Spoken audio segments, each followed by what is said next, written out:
प्रिय दर्शकों, मैं पंडित सुनील दत्त शर्मा ज्योतिषाचार्य आपके अपने चैनल ग्रह रहस्य में एक बार फिर से मैं स्वागत करने जा रहा हूं। आपको हम दुर्गा सप्तशती का पाठ के विषय में चर्चा करने वाले हैं। इस पर हम दुर्गा सप्तशती का पाठ कैसे करते हैं। जो दर्शक या श्रोता दुर्गा सप्तशती का पाठ नहीं करना का समय मिलता है तो उनके लिए सुनने का एकमात्र साधन है। इसीलिए एक दुर्गा सप्तशती का पाठ की विधि पूर्वक आपको सुना रहे हैं। मार्कंडेय जी ने कहा, हे पितामह, जो साधन संसार में अत्यंत गोपनीय है, जिससे मनुष्य मात्र की रक्षा होती है, तथा अब तक आपने किसी के सामने प्रकट नहीं किया है, वह साधन मुझे बतलाओ। ब्रह्मा जी ने कहा कि हे ब्राह्मण, संपूर्ण प्राणियों का कल्याण करने वाली देवी का कवच है, अर्थात रक्षा के लिए पहने जाने वाले एक विशेष प्रकार का कवच कहते हैं। इसी तरह यह स्तोत्र भी है।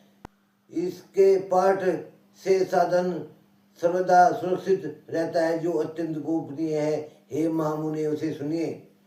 हे मुनि, दुर्गा की 9 शक्तियों में पहली शक्ति का नाम शैलपुत्री, दूसरी शक्ति का नाम ब्रह्मचारिणी, तीसरी शक्ति का नाम चंद्रघंटा, चौथी शक्ति का कुष्मांडा, पांचवी शक्ति का स्कंद माता और छठी शक्ति कात्यायनी है, और सातवीं शक्ति कालरात्रि और आठवीं शक्ति महागौरी है। ये देवियां सर्वज्ञ ब्रह्म द्वारा कही गई है। जो मनुष्य अग्नि में जल रहा है, युद्ध भूमि में शत्रुओं से घिरा हुआ है तथा अत्यंत कठिन विपत्तियों में फंस गया हो, यदि वह देवी भगवती दुर्गा की शरण का सहारा लेवे तो उसे कभी युद्ध में या संकट में कोई कुछ नहीं बिगाड़ सकता। उसे कोई विपत्ति नहीं घेर सकती और उसे कोई शोक व दुख तथा भय की प्राप्ति नहीं हो सकती। जो लोग भक्ति पूर्वक भगवती का स्मरण करते हैं, उनका अभय युद्ध होता रहता है। हे भगवती, जो लोग तुम्हारी शरण करते हैं, निश्चय तुम उनकी रक्षा करती हो। प्रथम चामुंडा देवी प्रेत के वाहन पर आरूढ़ रहती है। वाड़ी महिष के आसन पर विराजमान रहती है। इंद्री का वाहन ऐरावत हाथी है और विवेशनी का वाहन गरुड़ है। महेश्वरी बेल के वाहन पर और कोमारी मोर के वाहन पर विराजमान है। श्री विष्णु पत्नी भगवती के हाथों में कमल तथा वे कमल के आसन पर निवास करती है। श्वेत वर्ण वाली ईश्वरी देवी बेल पर सवार है और भगवती ब्रह्मणी सरस्वती यानी कि संपूर्ण आभूषणों से युक्त तथा वे हंसासन पर विराजमान है। अनेक आभूषण तथा रत्नों से दीप्तिमान उपयुक्त सभी देवियां सभी योग शक्तियों से युक्त है। इनके अतिरिक्त और भी जो देवियां है, जो दैत्यों का विनाश करने के लिए भक्तों की रक्षा के लिए क्रोध युक्त होकर रथ पर सवार होती है तथा उनके हाथों में शंख चक्र गदा शक्ति हल व मूसल है। खेटक तोमर परशु पास भाला त्रिशूल और उत्तम सारंग धनुष तथा अस्त्रों से विराजमान है, जिनसे देवताओं की रक्षा होती है तथा देवी जिन्हें दैत्यों के देह का नाश करने के लिए भक्तों के मन से भय का नाश करने के लिए धारण करती है। महाभय का विनाश करने वाली महान बल, महाघोर कर्म तथा महान उत्साह से सुसंपन्न हे महारौद्रे, तुम्हें नमस्कार है। हे शत्रुओं में भय बढ़ाने वाली देवी, तुम मेरी रक्षा करो। दुर्गम तेज के कारण मैं तुम्हारी ओर भी नहीं देख सकता हूँ। हे इंद्रिय शक्ति, तुम पूर्व दिशा में मेरी रक्षा करो तथा अग्नि देवता की आग्नेय शक्ति अग्निकोण से मेरी रक्षा करे। वारी शक्ति दक्षिण दिशा में और खड़ंग धारणी नैऋत्य कोण में और वारुणी शक्ति पश्चिम दिशा में और मृग के ऊपर सवार रहने वाली शक्ति वायव्य कोण से मेरी रक्षा करे। भगवान कार्तिकेय की शक्ति कुमारी उत्तर दिशा में और स्थूल धारण करने वाली ईश्वरीय शक्ति ईशान कोण में और ब्रह्मणी शक्ति ऊपर तथा विवेचनी शक्ति नीचे से मेरी रक्षा करे। इस प्रकार सब पर विराजमान रहने वाली चामुंडा देवी दसों दिशाओं से मेरी रक्षा करे। आगे जा पीछे में जा हमारी रक्षा करे। बाएं भाग में अजीता और दाहिने भाग में पराजिता और शिखा में उद्योतनी तथा मस्तक की उमा नियम पूर्वक हमारी रक्षा करे। ललाट पर मालाधारी दोनों भ्रुवों में यशस्विनी और भ्रुवों के मध्य त्रिनेत्रा और नासिका में यम घंटा हमारी रक्षा करे। दोनों नेत्रों के बीच में शंखनी, दोनों कानों के मध्य द्वारवासिनी और कपोलों की कालिका और कर्ण के मूल भाग में सारंगी मेरी रक्षा करे। नासिका के बीच के भाग की सुगंधा, ओष्ठा में चर्चिका और अधरों में अमृत कला और जिया में सरस्वती हमारी रक्षा करे। कोमारी दांतों की चामुंडा कंठ प्रदेश की चैत्र घंटा गले की तथा महामाया तालु की रक्षा करे। कामाक्षी ठोड़ी की, स्वर्ण मंगला वाणी की, भद्रा काली ग्रीवा की और धनुष को धारण करने वाली रीढ़ प्रदेश की मेरी रक्षा करे। कंठ के बाहर नीलग्रीवा और कंठ की नली में नलकुबरी तथा दोनों कंधों की खड़ंगनी और वज्र को धारण करने वाली दोनों बाहों की रक्षा करे। दोनों हाथों में दंड को धारण करने वाली अंबिका उंगलियों में मेरी रक्षा करे। सुलेश्वरी नखों की तथा कुलेश्वरी कुक्षी प्रदेश में स्थित होकर मेरी रक्षा करे। हे महादेवी दोनों स्तनों की शोक का विनाश करने वाली मन की रक्षा करे। ललिता देवी हृदय में और सूलधारणी उदर में स्थित होकर मेरी रक्षा करे। नाभि में कामनी तथा गुह्या भाग में गुहेश्वरी हमारी रक्षा करे। कामिका तथा पूतना लिंग की तथा महेश वाहिनी गुदा में हमारी रक्षा करे। भगवती कटी प्रदेश में और विंध्यवासिनी घुटनों की रक्षा करे। संपूर्ण कामना को प्रदान करने वाली महाकला देवी पिंडलियों की रक्षा करे। नारसिंगी दोनों पैरों के घुटनों की और तेजस्विनी देवी दोनों पैरों के पिछले भाग की और श्री देवी पैर की उंगलियों की तथा तल वासनी पैर के निचले भाग की रक्षा करे।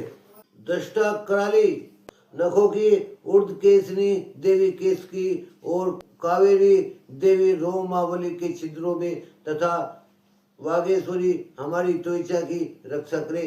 पार्वती देवी रक्त मज्जा वसा मांस और हड्डी और मैदे की रक्षा करे। कालरात्रि आंतों की और मुक्तेश्वरी पित्त की रक्षा करे। पद्मावती सहस्रदल कमल में और चूड़ामणि कफ में और ज्वालामुखी नखरासी से उत्पन्न तेज की तथा अभेद्या सभी संधियों के जोड़ों की रक्षा करे। ब्रह्माणी शुक्र की और छतेश्वरी छाया की और धर्मचारिणी देवी हमारे अहंकार तथा मन की बुद्धि की रक्षा करे। वर्जस्था देवी प्राण, आपान, व्यान, उदान तथा समान वायु की और कल्याण से सुशोभित होने वाली कल्याण शोभना हमारे प्राणों की रक्षा करे। रस, रूप, गंध, शब्द और स्पर्श रूप बीजों का अनुभव करने वाली योगिनी हमारे सत, रज और तमोगुण की नारायणी रक्षा करे।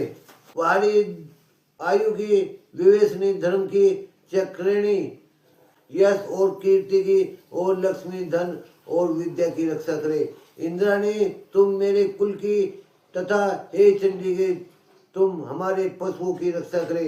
महाकाली पुत्रों की और भैरवी देवी हमारी पत्नी की रक्षा करे। सुरपथा हमारे पथ की वो अक्षेम करी मार्ग की रक्षा करे। राज द्वार पर महालक्ष्मी और सब और व्याप्त रहने वाली विजया भय से हमारी रक्षा करे। हे देवी इस कवच में जिस स्थान में रक्षा नहीं की गई है उस अरक्षित स्थान में तुम्हारी शक्ति पाप का नाश करने वाली जयंती देवी आप हमारी रक्षा करें। यदि मनुष्य अपना कल्याण चाहे तो यह कवच का पाठ के बिना एक पद भी नहीं यात्रा करे, क्योंकि कवच का पाठ करके चलने वाले मनुष्य जिस जिस स्थानों पर जाता है वहाँ से धन लाभ होता है और संपूर्ण कामनाओं को सिद्ध करने वाली विजय की प्राप्ति होती है। जो मनुष्य जिस जिस अभिष्ट वस्तुओं को चाहता है उसे निश्चय प्राप्त होती है। इस कवच का पाठ करने वाला इस पृथ्वी पर अतुल्य ऐश्वर्य को प्राप्त होता है।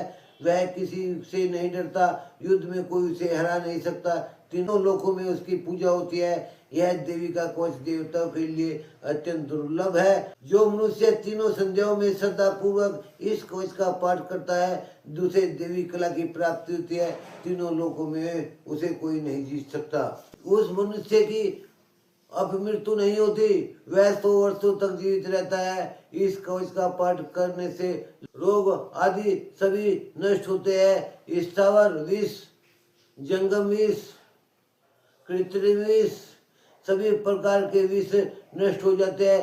मारण, मोहन, उच्चाटन आदि सभी प्रकार के किए गए अभिचार, मंत्र, यंत्र, पृथ्वी तथा आकाश में विचरण करने वाले ग्राम देवता, जल से उत्पन्न होने वाले, उपदेशों से सिद्ध होने वाले सभी प्रकार के क्षुद्र देवता इस कवच का पाठ करने वाले मनुष्य को देखते ही भी नष्ट हो जाते हैं। जन्म से उत्पन्न होने वाली ग्राम देवता, कुल क्रम से उत्पन्न होने वाले कुल देवता, कंठमाला, डाकनी, सागनी, इसमें विचरण करने वाली अत्यंत भयानक बलवान डाकनिया, ग्रह, भूत, प्रेत, ब्रह्म, राक्षस, बेताल, कुष्मांडा तथा भयानक भैरव आदि सभी अनिष्ट करने वाले जीव विशेष कवच का पाठ करने वाले पुरुष को देखकर ही नष्ट हो जाते हैं।